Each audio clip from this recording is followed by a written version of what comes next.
Welcome everyone. आज हम एक अलग ही दुनिया में चलेंगे.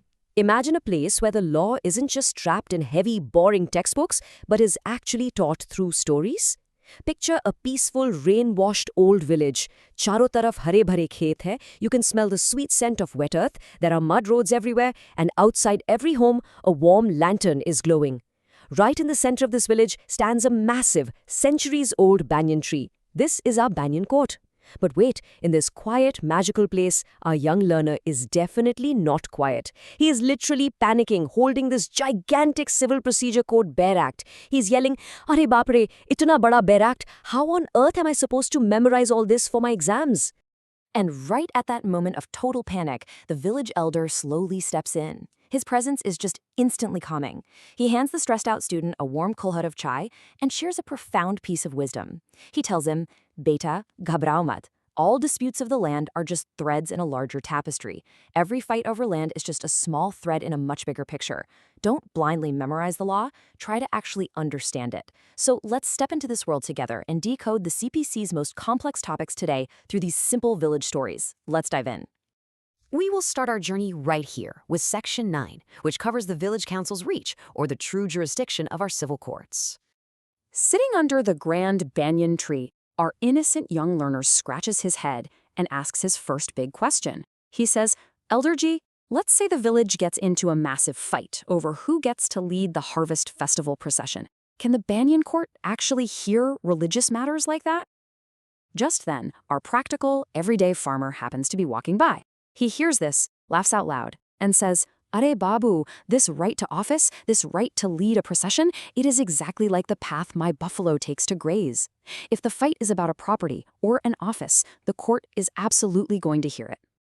Suddenly, thud, that is the sound of our wandering scholar dropping his impossibly heavy law scrolls right onto the mud. He pushes his glasses up his nose and declares that he will give the exact technical definition for the exams. He points a very strict finger at his scroll. Section 9 clearly states that courts shall try all civil suits unless they are expressly or impliedly barred. And you know what? The farmer was absolutely right. A suit where the right to property or an office is contested is 100% a suit of a civil nature, even if that right depends entirely on religious rites or ceremonies. The absolute key takeaway here is that the core issue has to be of a civil nature. Now let's move along to Section 10, a concept we like to call two rivers, one boat. As the monsoon rain starts softly falling around the banyan tree, a new dispute washes up. Two neighboring farmers are fighting over a contested piece of farmland. Now, the young learner's eyes light up. He thinks he has found a genius loophole. He excitedly asks, "Wait, can we just file the exact same case in the neighboring village's court too? If we fight it in two places at once, we will get a result way faster, right?" The village elder just shakes his head with a warm, knowing smile. He says, "Arey mere bhole bacche, you cannot steer two boats in the same river at the same time. It is just common sense. You can't sail two boats at once." The elder explains that until the first village council finishes its work, you absolutely cannot take that exact same fight to another village. It doesn't speed things up, it just creates total chaos for everyone. Our serious wandering scholar immediately steps in to translate this beautiful boat analogy into pure, hard law. He unrolls a new scroll and points directly to Section 10, which we call Res Sub Judice, or the stay of suit. This section brilliantly captures the rule. It states that no court shall proceed with the trial of any suit where the matter is directly and substantially an issue in a previously instituted suit between the same parties. The absolute magic word you need to remember for your exams here is pending. Agar pehe wali court mein case chal raha hai, it is pending, so the second court will put a stay on its own trial. All right, let's look at the next piece of the puzzle, Section 11, the tale of the mango tree. Imagine the rain has finally stopped, but guess what? Two incredibly stubborn villagers have marched right back under the banyan tree. And what are they fighting over? The exact same mango tree for the third time. The farmer slaps his forehead in frustration and says, "Bhai sahab, inki zid to meri bhains se bhi badi hai." These guys are more stubborn than my buffalo. The village council already finalized who owns this mango tree last monsoon. Why are they bringing up the exact same fight again? The wandering scholar dramatically unrolls his most important parchment yet. He announces that this is exactly what we call res judicata under Section 11 of the CPC. Listen closely to this one. No court shall try any suit or issue which has already been directly and substantively decided in a former suit by a competent court between the same parties. Basically, once the village council has heard and finally decided the ownership, the matter is barred completely. Ek bar faisla ho gaya to kahani khatam. The book is permanently closed.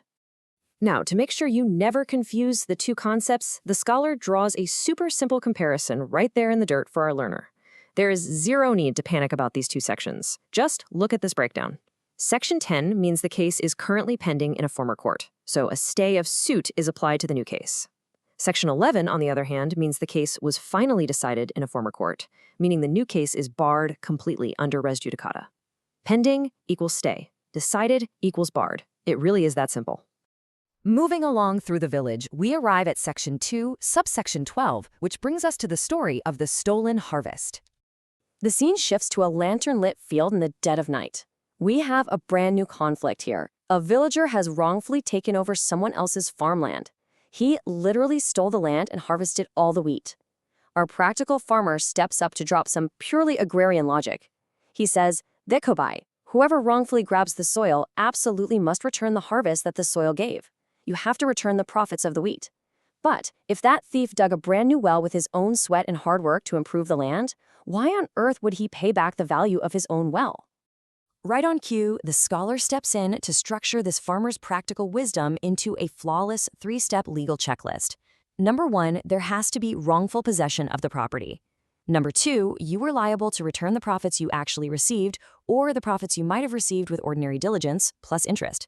But number 3, and this is absolutely crucial, it strictly does not include profits due to improvements you made yourself.